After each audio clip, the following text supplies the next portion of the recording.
So I just will say a few words about the significance of this occasion, this event, in terms of our Vaishnava tradition,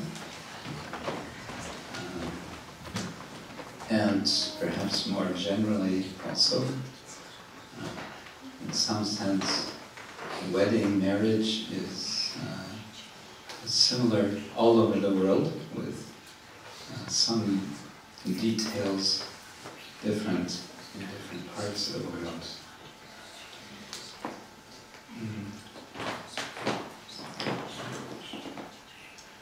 Our founder Acharya is Divine Grace A.C. Bhaktivedanta Swami Srila Prabhupada, founder of ISKCON, International Society for Krishna Consciousness, encouraged his followers, his disciples, to make the commitment of marriage, husband and wife.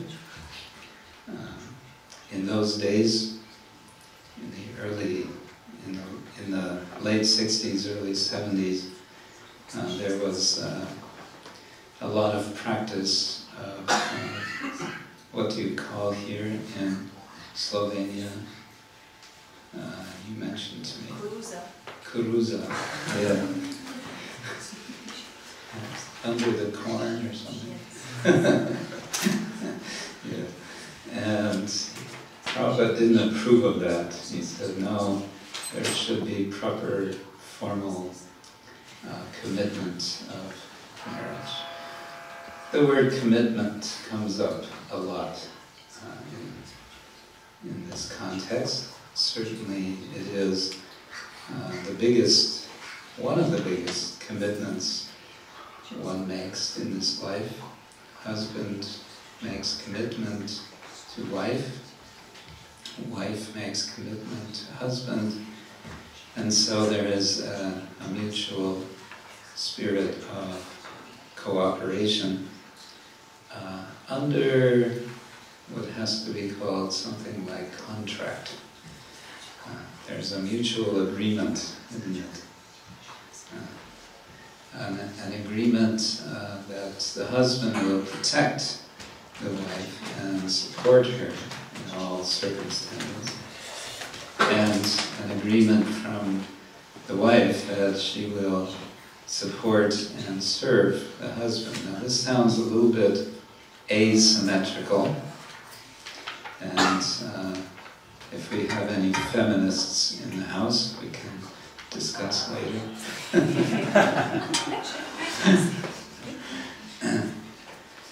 But I would say it's acknowledging that there are some differences in the marriage, and what these differences come to in, let's say, the ideal situation is complementarity. And certainly man and woman are attracted to each other in a spirit of complementarity. I have some abilities, some qualities, you have some abilities, some qualities. There's a sense of incompleteness, which kind of goes along with existence in this world. We discover from a rather early age that we are essentially alone in this world. Well, we learn in Krishna consciousness that that's not quite the case. Actually, we are not at all alone. We are accompanied throughout our lives by the Lord, who is present with us in the heart. But we are not aware of His presence most of the time. And so the practice of spiritual life, the culture of Krishna consciousness, devotion, is a process of awakening that awareness. And one of the facilities for this awakening business is the ashrama system, brahmachari, grihastha, vanapasta, sannyasa. of these four, one of them is for association between husband and wife, in which, in the shelter of the ashrama, in a situation of affection, in a situation of trust, in a situation of mutual assistance, consciousness of and love for Krishna can awaken. So this ashrama of the householder is very much a situation for sharing. In Sanskrit we have the word bhakti. Bhakti we usually translate as devotion. It can also mean sharing. And the sharing is an opening of oneself to another human being with whom we have special trust, special affection. But it's an opening to this one person, and through this one person, it's an opening to, on the one side, the Lord, and on the other, it's an opening to the world. The Grihastha ashrama is the worldly ashrama. It's the ashrama for being in the world, for taking on the responsibilities of the world, and also for welcoming the world, for hosting, for supporting the world. It is the ashrama for receiving guests, for inviting guests to receive hospitality.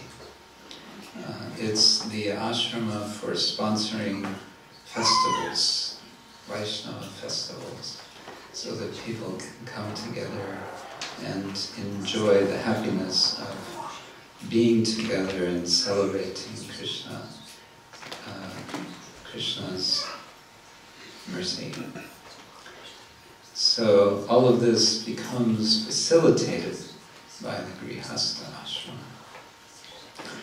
Srila Prabhupada used to tell a little story which he learned from his guru, Srila Bhaktisiddhanta Saraswati Thakur. It was a story of a wedding party who had set out one evening on a boat on the Ganga to cross the river to the place where the wedding should take place, some distance down the river. So everyone gets into the boat, and the boatman sets off, and they row, and they row, and they row, and they row, and they row, and they row, all night long, in great anticipation that they will arrive at the place where the wedding will happen. But the next morning, as the sun was just inching over the horizon, they looked about, and to their great dismay, they discovered that they were in exactly the same place where they had gotten into the boat the night before. The boat had not moved 1 meter. Why had it not moved 1 meter? Because it was still tied down. It was still anchored to the place where it had been when they got into the boat. So the moral of the story is that also in this ashram, as in any other ashram, we want to pull up the anchor, we want to cut the tie that is holding us to our mundane way of seeing the world. We want to catch hold of the mercy of Krishna. And to do that, we have to release that which we are holding on to, all that is temporal in this world.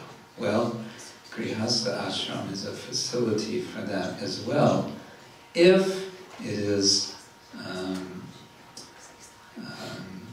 practiced, if it is done as an ashrama.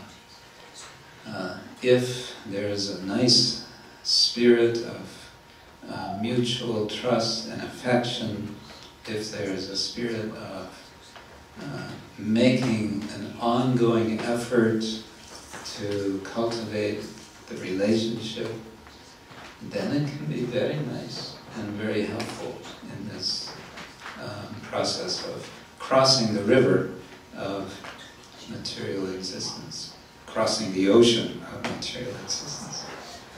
Everything is possible in this way. So we want to offer our blessings on behalf of all senior devotees, on behalf of Srila Prabhupada, for this very nice couple, very promising couple. They're already promising devotees, nice devotees, now they're a promising couple. I have, because of my lack of experience in the Grihastha ashram, I'm hesitant to give any advice. However, I have heard one bit of advice for the groom, the husband-to-be, from a godbrother, a householder, who, having apparently some unfortunate experience, spoke from the bottom of his heart at the occasion of the wedding of one young couple, and he spoke very gravely, very seriously when he spoke to the groom, and he said to him, "Never become angry at your wife."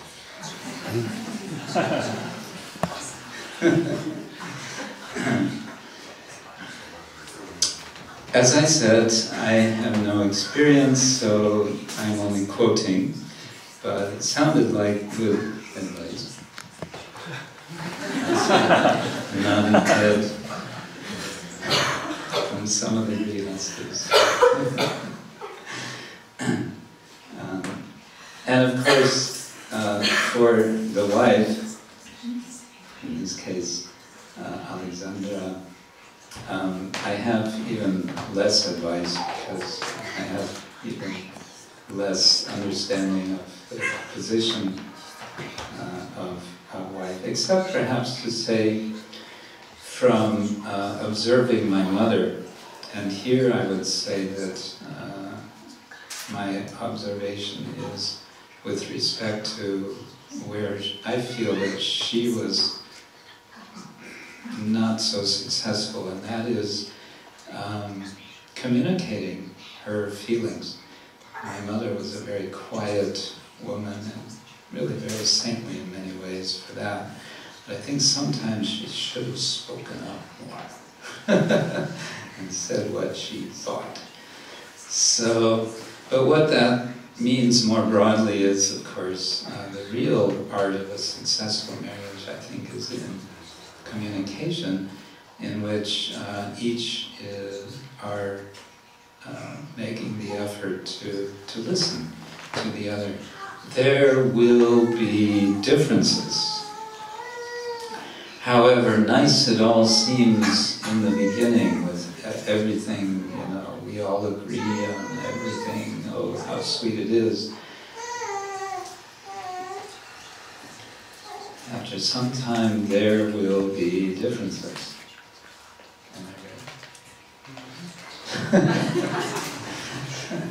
There will be differences of opinion, there will be differences of conviction. And that's when the challenge comes, and that's when the need for trust comes.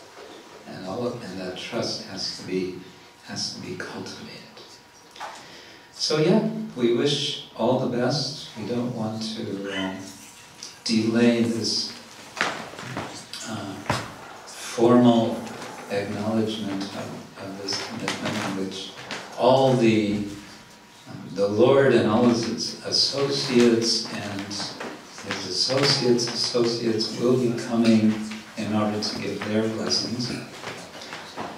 I want to just end by requesting all of your understanding that, and especially the couple being wedded, that at some point after the giving of vows, the exchange of vows, I'm going to disappear, not in any magical way, I'll just walk out the door. But in traditional Vaishnava weddings, it's not the most auspicious thing to have renunciants present at the event. Those of the non-married ashram, I mean, I'm not a sannyasi, but still something like that. Renunciant ashram is not considered so favorable for the whole purpose of the event. So at one point I will graciously slip out the side, so with your understanding. Okay, so I think that's it. Hare Krishna, Hare Krishna, Krishna Krishna, Hare Hare.